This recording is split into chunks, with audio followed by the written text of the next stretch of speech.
గం గణపతియే నమః. శ్రోతలకు నమస్కారం. మన ఛానల్కు స్వాగతం. స్కంద చరితం 4వ భాగం. సుబ్రహ్మణ్య నామకరణం. బదరికాశ్రమానికి అనుకోకుండా విశ్వామిత్రుడు వచ్చాడు. తేజస్శాలి అయిన శివపుత్రుడి ప్రకాశాన్ని చూసి ఆనందంతో నిండు హృదయం కలవాడై ఆ బాలుడికి నమస్కరించాడు. బహుళా దేవతల పుత్రుడు బాలరూపుడు అయిన కుమారస్వామిని భావిస్తున్నాను. ప్రణవమే ఆకారంగా కలవాడు గొప్ప దేవుడు. నమస్కరించిన వారికి తన సర్వస్వాన్ని దానం చేసేవాడు. శ్రేష్ఠుడు, శేషుడు, వాసుకి మొదలైన వారు మిత్రులుగా కలవాడు. శివపార్వతుల ప్రేమకు పాత్రుడు అయిన కుమారస్వామిని భావన చేస్తున్నాను. గణపతికి ప్రేమైన తమ్ముడు, గుణవంతుల హృదయాల్లో విరాజిల్లుతున్నవాడు, అగ్ని గంగా శరవణాల్లో జన్మించినవాడు, జన్మే లేనివాడు, శివుడితో సమానమైనవాడు, సూర్యుడి ప్రతాపం కలవాడు అయిన కుమారస్వామిని భావన చేస్తున్నాను. నిత్యశుద్ధుడు, నిత్యబుద్ధుడు, నిత్యముక్తుడు, నిత్య సత్యుడు, నిత్యపూర్ణుడు, నిత్యబాలుడు, ఎల్లప్పుడూ సచ్చిదానందంలో ప్రీతి కలవాడు అయిన కుమారస్వామిని భావన చేస్తున్నాను. కుమారస్వామి విశ్వామిత్రుడిని చూసి నవ్వుతూ పొడి పొడి మాటలతో ఇలా అన్నాడు. ఓ మహర్షి, బాగున్నావా? నువ్వు ఇక్కడికి వచ్చావు, నాకు సంతోషం. పేరు పెట్టి సంస్కారాలు చేయించి ఉపనయనం జరిపించు. ఈ రోజు నుండి నువ్వే నాకు పురోహితుడివి. ఇకపై నువ్వు అందరికీ పూజ్యుడివి అవుతావు. ఈ విషయంలో సందేహం లేదు. ముద్దులొలికే కుమారుడి మాటలు విన్న గాధీ కుమారుడైన విశ్వామిత్రుడు ఆశ్చర్యంతోనూ ప్రసన్నతతోనూ ఇలా అన్నాడు. కుమారా, నేను బ్రాహ్మణుడిని కాను. గాంధీ అనే క్షత్రియుడి కుమారుడిని. నా పేరు విశ్వామిత్రుడు. క్షత్రియుడినైన నేను నీకెలా సంస్కారాలు జరిపించేది అన్నాడు. అప్పుడు కుమారుడు ప్రేమతో, విశ్వామిత్ర, నువ్వు నా వరంతో బ్రహ్మర్షివయ్యావు. సంశయించకు. వశిష్ఠాది మహర్షులు నిన్ను ఎల్లప్పుడూ గౌరవిస్తారు. కనుక నువ్వు నా ఆజ్ఞతో సంస్కారాలను జరిపించు. ఈ జరిగిన విషయాన్నంతా రహస్యంగా ఉంచు. ఎక్కడా ఎవరితోనూ చెప్పకు. విశ్వామిత్రుడికి ఆ బాలవాక్కులు బ్రహ్మవాక్కులులాగా వినిపించాయి. హృదయంలో ఏదో మూలలో దాగి ఉన్న కుల మత భేదం పోయింది. కొద్దిగా మిగిలి ఉన్న రజోగుణం కూడా ఎగిరిపోయింది. అంతా బ్రహ్మమయంగా సాక్షాత్కారమైంది. తాను ఇంతవరకు ద్వేషించిన వశిష్ఠుడిని బ్రహ్మగా దర్శించి ఆనందంతో శివకుమారుడికి వేదోక్త విధానంలో సంస్కారాలు చేశాడు. నామకరణంలో విశ్వామిత్రుడు కుమారుడికి సుబ్రహ్మణ్య అని నామకరణం చేశాడు. వేదం పరమాత్మను సుబ్రహ్మణ్య అనే నామంతో వర్ణిస్తుంది. అందుకే విశ్వామిత్రుడు ఆ పేరు పెట్టాడు. సంస్కారాలను పూర్తి చేసి బాలసుబ్రహ్మణ్య స్వామికి నమస్కరించి తన ఆశ్రమానికి వెళ్ళిపోయాడు విశ్వామిత్రుడు. ఆనాటి నుండి కృత్తికలు ఆ బాలుడిని సుబ్రహ్మణ్యుడని పిలవసాగారు. రోజులు గడుస్తున్నాయి. శివపుత్రుడు పుట్టాడనే వార్త దేవతలకు తెలిసింది. అయితే వారికి ఆ పిల్లవాడు కనిపించక చాలా కంగారు పడ్డారు. అంతటా వెతికారు. కానీ సుబ్రహ్మణ్యుడి లీల వల్ల బదరికాశ్రమానికి మాత్రం రాలేదు. దేవతల అన్వేషణ జరుగుతూ ఉండగా సుబ్రహ్మణ్యుడు ఇంకొక చిన్న లీల చేశాడు. అదేమిటంటే, ఒకసారి బదరిలో ఉన్న కుమారస్వామికి దేవసభను చూడాలని కోరిక కలిగింది. వెంటనే ఒక్క ఎగురు ఎగిరి దేవసభలో ప్రత్యక్షం అయ్యాడు. ఆ సభలో మహావిష్ణువు, ఇంద్రుడితో సహా దేవతలందరూ ఉన్నారు. అకస్మాత్తుగా మలచిన ఈ పిల్లవాడిని చూసి శివకుమారుని గుర్తించలేక, ఏదో మాయ అనుకుని, నాయనా, నువ్వు ఎవరివి? నీ తేజస్సును మేము తట్టుకోలేకపోతున్నాం అన్నారు. అందుకు సుబ్రహ్మణ్యుడు ఏమీ మాట్లాడక ఒకసారి దేవసభనంతా పరికించి చూసి నవ్వుతూ మాయమైపోయాడు. అందుకు సుబ్రహ్మణ్యుడు ఏమీ మాట్లాడక ఒకసారి దేవసభనంతా పరికించి చూసి నవ్వుతూ మాయమైపోయాడు. అలా ఆయన మాయమైన తరువాత దేవతలకు ఆ వచ్చిన బాలుడే శివకుమారుడని తెలిసింది. వారి ఏమరపాటుకు వారికే అసహ్యం వేసింది. మళ్ళీ కుమారుడికై వెతకటం ప్రారంభించారు. దేవతలు కుమారుడి వివరాలు తెలుపుట. ఇది ఇలా ఉండగా ఒకసారి పార్వతీదేవి తన పుత్రుడిని వెంటనే చూడాలని పట్టుతో శివుడితో ఇలా అన్నది. స్వామి, మనం విహారంలో ఉండగా దేవతలు భంగపరిచారు. అప్పుడు మీ తేజస్సు ఏమైంది? పార్వతీదేవి ఇలా అన్నది. స్వామి, మనం విహారంలో ఉండగా దేవతలు భంగపరిచారు. అప్పుడు మీ తేజస్సు ఏమైంది? ఏ దేవత దాన్ని దాచాడు? అమోఘమైన మీ తేజస్సు శిశు రూపాన్ని ధరించింది. ఆ పిల్లవాడు ఎక్కడా? ఎవరు తీసుకుపోయారు? నేను ఇప్పుడే ఆ పిల్లవాడిని చూడాలి. ఆ మాటలు విని శివుడు ఏమీ తెలియని వాడిలాగా దేవతలను మునులను పిలిపించి, నా తేజస్సు నుండి జన్మించిన శిశువును దాచింది ఎవరు? మీకు తెలిసి కూడా నాతో చెప్పనట్లయితే మిమ్మల్ని దండించవలసి ఉంటుంది అన్నాడు. అప్పుడు దేవతలు పరస్పరం సంప్రదించుకొని ఒకరినొకరు ఇలా అన్నారు. మొదట విష్ణుమూర్తి పలికాడు. శంభో, ఎవరు నీ శిశువును దాచారో వారు మిథ్యావాదులు. వారికి శాశ్వత నరకం కలుగుతుంది. నాకు మాత్రం నీ పిల్లవాడు ఎక్కడ ఉన్నాడో తెలియదు. బ్రహ్మ ఇలా అన్నాడు. దేవా, నీ తేజస్సును దాచినవాడు అర్హతను గౌరవాన్ని కోల్పోతాడు. లోక పాలకులు ఇలా అన్నారు. దేవా, శివకుమారుడిని దాచిన వారు పతితులు అవుతారు. వారి తపస్సు పుణ్యఫలాలు వ్యర్థమవుతాయి. వారి సంతానం నశిస్తుంది. దేవపత్నులు ఇలా పలికారు. శంకర, ఏ స్త్రీ నీ శిశువును దాచిందో ఆ స్త్రీకి సప్తమహాపాతకాలు చుట్టుకుంటాయి. మాకు మాత్రం ఏమీ తెలియదు. ఇలా అక్కడ ఉన్న వారందరూ మాకు తెలియదు అని ఏకరువు పెట్టగా సర్వసాక్షి అయిన శివుడు, దేవతలారా, మీరెవరు నా కుమారుడిని దాయలేదు. కానీ ఇప్పుడు కుమారుడు ఎక్కడా కనిపించటం లేదు. సర్వసాక్షులైన మీరే ఎక్కడ ఉన్నాడో వెతికి చెప్పండి అన్నాడు. అప్పుడు సూర్యుడు, ప్రభు, ప్రకాశంలో నాకన్నా 1,000,000 రెట్లు ఎక్కువగా ఉన్న ఆ పిల్లవాడిని నేను గంగా తీరంలో గల శరవణంలో చూశాను. అలా చూస్తూనే ఉండాలనిపించింది. కానీ కాలధర్మం వల్ల అస్తమించవలసి వచ్చింది. తరువాత ఏం జరిగిందో నాకు తెలియదు అన్నాడు. తరువాత చంద్రుడు నోరు విప్పాడు. మహేశ, శివకుమారుడిని కృత్తికలు బదరికాశ్రమంలోని తమ ఇంటికి తీసుకువెళ్ళటం నేను చూశాను. జలాది దేవతలు ఇలా అన్నారు. దేవా, సూర్యకాంతితో వెలిగిపోతున్న ఆ శివకుమారుడికి కృత్తికలు స్తన్యం ఇవ్వటం మేమంతా చూశాం. సంధ్యాదేవి ఇలా పలికింది. శంకర, విశ్వామిత్రుడు నీ కుమారుడికి సుబ్రహ్మణ్య అని నామకరణం చేశాడు. కృత్తికలు ఆ పిల్లవాడిని ముద్దుగా కార్తిక అని పిలుచుకుంటున్నారు. కార్తిక అనేది ఛాందస ప్రయోగము లేదా హర్షప్రయోగం. రాత్రి దేవత ఇలా చెప్పింది. దేవా, వారు కుమారుడిని రాత్రి నిద్రలు కూడా మాని ప్రేమగా పోషిస్తున్నారు. ప్రాణాల కన్నా ఎక్కువగా ప్రేమిస్తున్నారు. ఎవరు నీ కుమారుడిని పోషిస్తారో వారికే ఆ శిశువు పుత్రుడైపోతాడు. అంతటి వాత్సల్యమూర్తి నీ కొడుకు. దినాది దేవత ఇలా పలికింది. మహేశ్వర, వారు ఆ పిల్లవాడిని నానా వస్త్రాలతోనూ ఆభరణాలతోనూ అలంకరించారు. శ్రేష్టమైన పదార్థాలను తినిపిస్తున్నారు. తన కొడుకు జాడ తెలుసుకున్న సంతోషంతో పార్వతీదేవి అక్కడ చేరిన వాళ్ళందరికీ అనేక సత్కారాలు చేసి వారు కోరిన వరాలను సైతం అనుగ్రహించింది. తరువాత దేవతలు, మునులు, పర్వతాలు పోషించగా శివుడు తన పుత్రుడు ఉన్న చోటికి గణాలను పంపాడు. వీరభద్రుడు, విశాలాక్షుడు మొదలైన గణనాయకులు, 1,00,000 మంది క్షేత్రపాలకులు, 3,00,000 భూతాలు, 11 రుద్రులు, శివునితో సమానులైన భైరవులు, వికృత రూపం గల భూత ప్రేత పిశాచాలు బదరికాశ్రమానికి బయలుదేరాయి. వారందరూ శస్త్రాస్త్రాలను ధరించి కృత్తికల భవనాన్ని చుట్టుముట్టారు.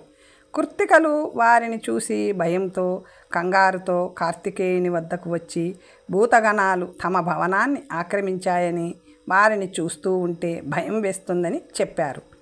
అప్పుడు ఆ బాల కార్తికేయుడు, మంగళమూర్తులైన తల్లులారా, భయాన్ని విడిచిపెట్టండి. నేనుండగా మీకు భయం ఎందుకు? నన్ను ఎవ్వరూ ఆపలేరు అన్నాడు. నందీశ్వరుని ప్రార్థన. ఇంతలో సేనాధిపతి అయిన నందీశ్వరుడు లోనికి వచ్చి కార్తికేయుడు ముందు కూర్చొని ఇలా అన్నాడు. ఓ తల్లులారా, ఓ సోదరా, నన్ను నందీశ్వరుడు అంటారు. నేను శివగణానికి సేనాధిపతిని. మీ నాన్నగారైన శివుడు పార్వతీదేవి మాటతో నిన్ను కైలాసానికి తీసుకురమ్మని నన్ను ఇక్కడికి పంపారు. దేవసేనాపతిని కాబోయే నువ్వు అన్ని గణాలతోనూ దేవ సైన్యంతోనూ కూడిన వాడివై సమస్త మర్యాదలతోనూ కైలాసాన్ని ప్రవేశించాలనేదే నీ తండ్రిగారైన శివుడి అభిమతం. శంకరుడు కైలాసంలో నీకు దేవసేన నాయకత్వాన్ని ఇచ్చి అభిషేకం చేస్తాడు. ఇంద్రుడు నీకు సహాయకుడిగా ఉంటాడు. దేవతలు సమస్త ఆయుధాలను అన్ని శక్తులను నీకు దారపోస్తారు. ముఖ్యంగా నీ అవతారానికి కారణమైన తారకాసుర వధ త్వరలోనే జరగవలసి ఉన్నది. నువ్వు జగత్తును లయం చేసే రుద్రుడివి, కుమారుడివి. నిన్ను దాచే శక్తి ఈ కృత్తికలకు లేదు. ఎండిన కట్టే తన తొర్రలో అగ్నిని దాచుకోలేదు. బ్రహ్మాండంలోనే ఎక్కువ ప్రకాశం కల నువ్వు ఇక్కడ ఈ చిన్న ఇంటిలో ఇలా ఉండిపోవటం ఏమీ బాగలేదు నాయనా. ఐరావతమైన బావిలో ఉంటే ప్రకాశించదు నాయన. సూర్యకాంతిని చంద్రకిరణాలు కప్పివేయలేవు. అట్లాగే నీ తేజస్సు నిన్ను ఇక్కడ దాగి ఉండనీయదు. కృత్తికలు ఎప్పటికీ నీ తల్లులే. నీవు ఎప్పుడు స్మరిస్తే అప్పుడు వారిని చూడవచ్చు. ఓ శంభుపుత్ర, జగత్తునంతా వ్యాపించి ఉన్న విష్ణువు నీవే. నీ వంటి పిల్లవాడు ఇంకొకడు పుట్టబోడు. ఆకాశంలాగా నీవు అంతా వ్యాపించి ఉన్నావు. కర్మను ఆచరించే జ్ఞానులు కర్మఫలంతో సంఘాన్ని పొందనట్టు యోగేంద్రుడవైన నీకు కూడా సంసార బంధం లేదు. జగత్తును పోషించి రక్షించే నీకు జగత్తుతో సంపర్కం లేదు. యోగి ఆత్మ త్రిగుణాతీతమై ఉంటుంది. అలాగే ఈ జగత్తు యొక్క సృష్టి స్థితి లయలను చేసే నువ్వు త్రిగుణాలకు అతీతుడివి. సోదరా, కుమారా, నిన్ను తెలుసుకోలేని వారు భ్రష్టులు, రాక్షసులు. కప్పలు, పద్మాలు ఒకే సరస్సులో ఉంటాయి, కానీ కప్పలు పద్మాలను ఆదరించవు. ఇన్ని మాటలెందుకు? నీవు మాతో వస్తే మేము సంతోషిస్తాం. ఇతరులు సంతోషించడమే కదా నీకు కావలసినది. అటు చూడు. నిన్ను చూడాలని, నీతో మాట్లాడాలని, నీతో ఆడుకోవాలని ఆ చిన్న చిన్న గణాలు ఎలా ఎదురు చూస్తున్నాయో దయచేసి మాతో రావయ్యా అన్నాడు. కుమారస్వామి ఓపికగా నందీశ్వరుడి మాటలు విని, సోదరా నందిదేవా, నీకు అంతా తెలుసు. మృత్యుంజయుడైన శివుని ఆశ్రయించిన నిన్ను నేను ఏమని పొగిడేది? ఓ నంది, ప్రాణులు తమ పూర్వ కర్మానుసారం ఎక్కడ జన్మిస్తారో అక్కడే ఆనందాన్ని పొందుతారు. ప్రకృతి యొక్క అంశలైన ఈ కృత్తికలు నా తల్లులు, యోగిని మాతలు. నేను వీరి స్తన్యం తాగి వీరు చేసిన నిరంతర సేవ వల్ల ఇంతటి వాణ్ణి అయ్యాను. నేను వీరి పెంపుడు కొడుకును. ఈ స్త్రీలు నా వంశానికి చెందిన వారే. వీరు ఆ ప్రకృతి యొక్క అంశలు. నేను ఆ స్వామి యొక్క తేజస్సు నుండి పుట్టిన వాడిని. నందీశ్వర, పార్వతీమాతతో నా బంధుత్వానికి ఎటువంటి బాధయూ లేదు. పార్వతీదేవి నాకు ధర్మసిద్ధమైన తల్లి. కృత్తికలు కూడా నాకు తల్లులే. ఈ విషయం అందరూ అంగీకరించవలసిందే. ఇక సమయం ఆసన్నమైంది. నేను కైలాసానికి వచ్చి నా తల్లిదండ్రులను దర్శించుకోవాలి అనుకుంటున్నాను. కనుక మీ అభిష్టాన్ని అనుసరించి మనం కైలాసానికి బయలుదేరదాం అని పలికి కృత్తికలకు నమస్కరించి వారి అనుమతి తీసుకొని కుమారస్వామి శివగణాలతో పాటు కైలాసానికి బయలుదేరాడు. ఇంతలో ఉత్తమమైనది, అద్భుతమైనది, నిత్య శోభ కలది, విశ్వకర్మచే నిర్మించబడినది, 100 చక్రాలు కలది, చాలా పెద్దది, మనోవేగంతో ప్రయాణించేది, మనోహరమైనది, పార్వతీదేవిచే పంపబడినది, శ్రేష్ఠ గణాల చేత మోయబడుతున్నది అయిన ఒక రథం అక్కడ కనిపించింది. అనంతుడు గొప్ప జ్ఞాని, శివ తేజస్సుతో పుట్టినవాడు అయిన కార్తికేయుడు దుఃఖంతో బరువెక్కిన హృదయం కలవాడై రథాన్ని ఎక్కాడు. అప్పుడు కృత్తికలు భోరున విలిపిస్తూ జుట్టు విరబోసుకొని ఇలా అన్నారు. ఓ కుమార, దయాసముద్ర, నువ్వు దయలేని వాడివై మమ్మల్ని ఇలా విడిచి వెళ్ళిపోతున్నావు. పెంచిన తల్లులను కొడుకు ఇలా వదిలి వెళ్ళటం ధర్మం కాదు. నిన్ను మేము ఎంతో ప్రేమతో పెంచాం. నువ్వు మాకు ధర్మపుత్రుడివి. నువ్వు లేకుండా మేము జీవించలేం అంటూ అక్కడే మూర్ఛపోయారు. కుమారస్వామి రథం నుండి దిగి వారికి సపర్యలు చేసి ఆధ్యాత్మ వచనాలు బోధించి వారిని రథాన్ని ఎక్కించి శివగణాలతో పాటు కైలాసానికి ప్రయాణం చేశాడు. మార్గమధ్యంలో గణాలు శివకుమారుడికి అనేక విశేషాలను చూపిస్తూ శివుడి లీలలను కుమారుడికి చెబుతూ ఉండగా రథం ముందుకు సాగింది. ఇంతలో అగ్ని కుమారుడిపై గల ప్రేమను తట్టుకోలేక అక్కడికి వచ్చాడు. వచ్చి రావటంతోనే పుత్రా అని గట్టిగా అరిచాడు. కళ్ళ నీళ్లు కార్చాడు. కుమారస్వామి అగ్నిని దగ్గరకు పిలిచి కౌగిలించుకున్నాడు. ఇది చూసి శివగణాలు ఆశ్చర్యపోయాయి. కుమార ప్రభావం. అగ్ని వాత్సల్యంతో శక్తి అనే ఆయుధాన్ని కుమారస్వామికి ఇచ్చాడు. కుమారస్వామి శక్తి ఆయుధాన్ని చేతపట్టుకొని ఒక పర్వతాన్ని ఎక్కి ఆ శక్తితో గట్టిగా ఆ కొండను కొట్టాడు. ఆ కొండ కింద దాక్కొని ఉన్న రాక్షసులు ఆ దెబ్బకు హడలిపోయి కొంచెం ధైర్యం తెచ్చుకొని కుమారుడితో యుద్ధానికి దిగారు. శివగణాలను వారించి కుమారస్వామి ఒక్కడే భీకర యుద్ధం చేశాడు. ఆ యుద్ధంలో చాలామంది రాక్షసులు మరణించారు. కుమార ప్రభావానికి నందికేశ్వరుడు కూడా ఆశ్చర్యపోయాడు. తరువాత ప్రయాణం ముందుకు సాగింది. మనోవేగంతో పయనించే ఆ రథం కుమారస్వామిని కైలాసానికి దగ్గరగా తీసుకువచ్చి ఆగింది. అప్పుడు విష్ణువు, బ్రహ్మ, దేవతాగణాలు, ఋషులు, సిద్ధులు కుమారస్వామి రాకను శివుడికి చెప్పారు. కుమారస్వామి రథం దిగి నందీశ్వరుడు వెంటరాగా అక్షయ వటవృక్ష మూలంలో ఉన్న శివమందిరాన్ని చేరాడు. శివుడు కుమారస్వామిని మొదటిసారి చూడటానికి సమస్త దేవతలతో కలిసి మందిరానికి వచ్చాడు. శివుడు కనిపించగానే కుమారస్వామి సాష్టాంగ వందనం చేశాడు. శివుడు ప్రేమగా కుమారస్వామిని లేవదీసి ముద్దాడి కౌగిలించుకున్నాడు. దేవతలు జగత్తుకు మొదటి తల్లిదండ్రులు అయిన నా తల్లిదండ్రులకు నమస్కరిస్తున్నాను. ఓ వృషభవాహనుడా తండ్రి, ఓ సింహవాహిని తల్లి, ఓ తెల్లనైన వాడా, ఓ తెల్లనైన దేవాంగల తల్లి, ఓ కొండలలో ఉండే శంభో, ఓ శివపత్ని, ఓ జ్ఞానం నుండి స్వయంగా పుట్టినవాడా, ఓ మాయారూపిణి, తల్లి అయి దైవంగాను తండ్రియే దైవంగాను కల నేను తల్లిదండ్రులైన మిమ్మల్ని ఆశ్రయిస్తున్నాను. శివుడి రూపాన్ని, భవానీ రూపాన్ని హృదయంలో ధారణ చేస్తున్నాను. ప్రపంచానికే తల్లిదండ్రి అయిన మీకు నమస్కరిస్తున్నాను. మీరు తపస్సుతోనే ఒకరినొకరు పొంది ఉన్నారు. మీరు గణపతికి తల్లిదండ్రులు, అలాగే మీరు నాకు కూడా తల్లిదండ్రులు. మీరు సచ్చిదానంద స్వరూపులు.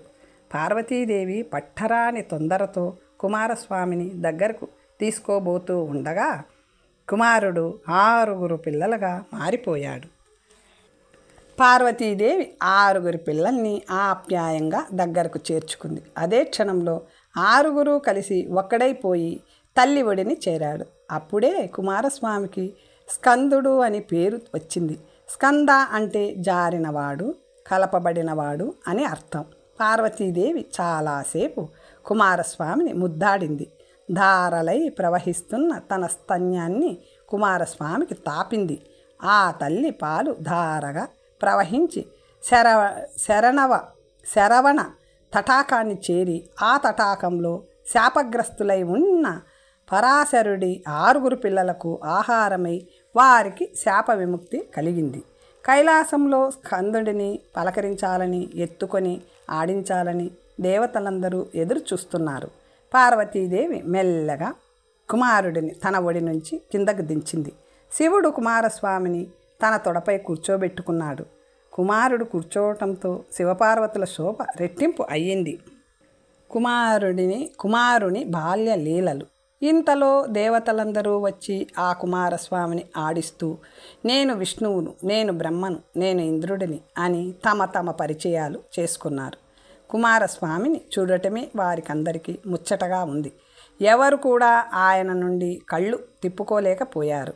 ఋషులు వేదాలు చదివారు, గంధర్వులు గానం చేశారు, నంది మొదలైన వారు వాయిద్యాలు వాయించారు, దేవతాశ్రీలు నాట్యాలు చేశారు. అందరూ ఏదో తెలియని ఆనందంలో మునిగి ఉండగా కుమారస్వామి గణపతి స్వామితో ఆడుకున్నాడు. ఇంతలో కుమారస్వామి కళ్ళు శివుడి ఆభరణమైన వాసుకి మీద పడ్డాయి. ఇదేమో చిత్రంగా ఉందే అనుకుంటూ మహాభయంకరమైన ఆ వాసుకి నోటిని చీల్చి 1, 4, 6, 2, 3 అని తప్పుడు లెక్కలు చెబుతూ ఆ సర్పం పళ్లను లెక్కబెడుతున్నాడు. ఈ బాలచేష్టలు చూసి శివపార్వతులు సంతోషంగా నవ్వుకొన్నారు. తేజస్సు గల వాసుకి యొక్క విషంతో కూడిన నోళ్లను చీల్చి తన వేలితో పళ్లను స్పృశిస్తూ 1, 3, 7, 5, 6 అని సంఖ్యలను అటూ ఇటూ మార్చి చెబుతున్న ఆ కుమారస్వామి యొక్క మాటలు అందరికీ శుభాన్ని కలగజేయుగాక. ఇది చాలదని ఆ వాసుకిని తల తోక పట్టుకొని గట్టిగా లాగాడు. అది శివుడి కంఠానికి బిగుసుకుంది. కాలకూట విషానికి కూడా లొంగని శివుడికి ఈ కుమార ప్రభావంతో దగ్గు వచ్చి గొంతు బొంగురుపోయింది. బొంగురుపోయిన కంఠంతో నాలిక బయటపెట్టి కుమారా వదులు, కుమారా వదులు అన్నాడు. కుమారస్వామికి చాలా సంతోషమైంది. నాన్నను ఓడించాను అన్నాడు. పార్వతీదేవి ఈ కుమార చేష్టలు చూసి చాలా సంతోషించింది. ఆనాటి నుండి కుమారస్వామికి పాములతో విశేషమైన స్నేహం ఏర్పడింది. వారిలో వాసుకి, ఆదిశేషుడు, అనంతుడు, కర్కోటకుడు వీరందరూ ఆయనకు ప్రధానమైన సన్నిహిత మిత్రులు అయ్యారు. కుమారుడి బాలచేష్టాలు పార్వతీ పరమేశ్వరులకు మిక్కిలి సంతోషాన్ని కలిగించాయి. కుమారుడి చిత్ర విచిత్రములైన బాలచేష్టలు, బాలలీలలు శివపార్వతుల హృదయాలను సంతోషపెట్టాయి. పిల్లల చేష్టలు ఎవరికి మాత్రం నచ్చవు? మహేశ్వరుడు పార్వతీ సంతోషాన్ని తట్టుకోలేక వచ్చిరాని పంటి వరుసతో ముద్దుగా కనిపిస్తున్న కుమారస్వామి 6 ముఖాలను ముద్దాడాడు. కుమారుడి నడక కూడా ఎంతో సంతోషాన్ని కలిగిస్తుంది. ఆ బాలుడు ఒక్కొక్కసారి పడుతూ లేస్తూ, ఒక్కొక్కసారి ఎక్కువగా నడవటం వల్ల కొద్దిగా వణుకుతూ, ఒక్కొక్కసారి గంటల సేపు ఆడినా కూడా అలుపు లేకుండా ఉంటూ తల్లిదండ్రులకు ఆనందాన్ని కలిగించాడు. నంది, భృంగి మొదలైన వారు ఆ బాలకుమారుడిని నవ్వించటానికి అప్పుడప్పుడు కైలాసంలోని మంచుపై జారిపడేవారు. అది చూసి కుమారుడు చప్పట్లు కొడుతూ గట్టిగా నవ్వేవాడు. మంచుపై జారి పడకుండా ఎలా నడవాలో వారికి నేర్పించాడు. ఒక్కొక్కసారి ఏ కారణము లేకుండానే ఏదో తలుచుకొని గట్టిగా నవ్వేవాడు. ఇటువంటి కుమార చేష్టలకు కైలాసమంతా నవ్వులతో నిండిపోయింది. ఆ చేష్టలు చాలా అందంగా ఉండేవి. ఆ బాలుడికి ఒకసారి శివుడు ధరించిన పుర్రెల మాలపైన కన్ను పడింది.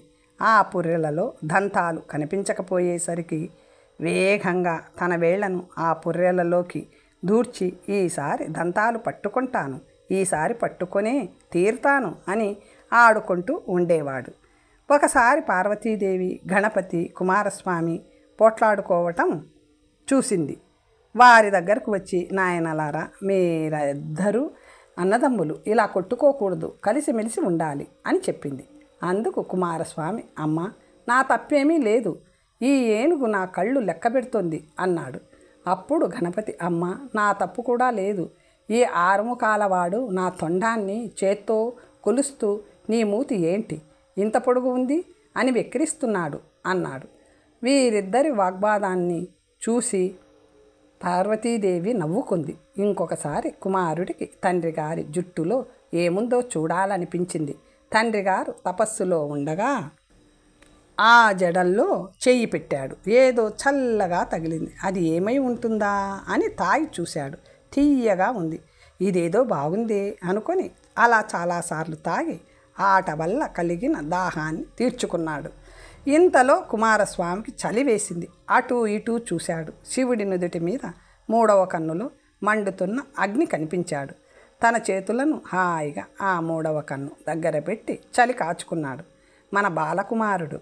ఒకసారి గణపతి, సోదరా, నీకు ఇంకొక కుమారుడిని చూపిస్తానురా అని ఆడుకుంటున్న కుమారుడిని తీసుకువెళ్ళి శివుడి జటాజూటంలో ఉన్న చంద్రుడిని చూపించి, అదిగో దాని ముందు నుంచో, నీకు ఇంకొక కుమారుడు కనిపిస్తాడు అన్నాడు. కుమారస్వామికి కుతూహలం పెరిగి శివుడి తొడ మీదకెక్కి చంద్రుడిని చూశాడు. ఆ చంద్రుడిలో కుమారుడి ప్రతిబింబం కనిపించింది. బాలుడికి ఇది ప్రతిబింబమని తెలియక, ఈ పిల్లవాడెవడో చాలా ముద్దుగా ఉన్నాడే అని అనిపించి చంద్రుడికి మాటికి ముద్దులు పెట్టాడు. కుమారుడు తల్లి దగ్గరకు వెళ్ళి, అమ్మ ఇంకొక కుమారుడు పుట్టాడు అన్నాడు. ఆవిడ, ఎక్కడ చూశావు నాయనా అంది. నాన్నగారి జడల్లో చూశానమ్మా అన్నాడు. వాడు ఇంకొక కుమారుడు కాదు నాయనా, ఆ అద్దంలో నీ బొమ్మ కనిపిస్తుంది, సరిగ్గా చూడు అని చెప్పింది. అప్పుడు కుమారుడు గణపతిని తీసుకొని తండ్రిగారి వద్దకు మళ్ళీ పరుగు తీశాడు. చంద్రుడిలో తనను తాను చూసుకొని 6 ముఖాలకు అలంకారం చేసుకున్నాడు. ఈ విధమైన కుమారుడి బాలచేష్టల్లో మునిగి తేలుతున్న పార్వతీ పరమేశ్వరులకు పగలు రాత్రి తేడా తెలియలేదు. ఒకసారి శివుడికి తన పిల్లవాడైన కుమారుడికి తానే స్వయంగా సంస్కారాలు జరిపించాలి అనిపించింది. దేవతలనందరినీ పిలిపించి నామకరణాది సంస్కారాలు మళ్ళీ జరిపించమని కోరాడు.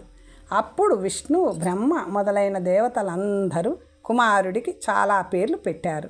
ఆ పేర్లలో శక్తిహస్తుడు, దేవసేనాపతి, కుబేరసకుడు, పావకి, షణ్ముఖ, గాంగేయ, కార్తికేయ, గుహ, స్కంద, ఉమాసుత, సుబ్రహ్మణ్య స్వామి, సేనాని, కుమార, మహాసేన, శరవణభవ, విశాఖ, బాహులేయ, పార్వతీనందన, షణ్మాత్తుర, అగ్నిభు అనే పేర్లు ప్రధానమైనవి, ప్రసిద్ధికెక్కినవి. ఇలా దేవతలు రెండవసారి కుమారుడికి సంస్కారాలు జరిపించి వెళ్ళిపోయారు. కుమారతత్వాన్ని శివుడు పార్వతికి తెలుపుట. ఒకసారి పార్వతీదేవి ఏకాంతంలో శివుణ్ణి ఇలా ప్రశ్నించింది. నాథ, కుమారుడు చాలా చిన్నవాడు అయినప్పటికీ అతని తేజస్సు చాలా అధికంగా ఉంది. ఆ పిల్లవాడు ఆడే ఆటలు చూస్తూ ఉంటే పొద్దుపోవటం తెలియటం లేదు. చాలా ఆనందం కలుగుతుంది. ఆ ఆనందంతో పాటే ఆ చేష్టలలో ఏదో సందేశం ఉన్నదని తోస్తుంది.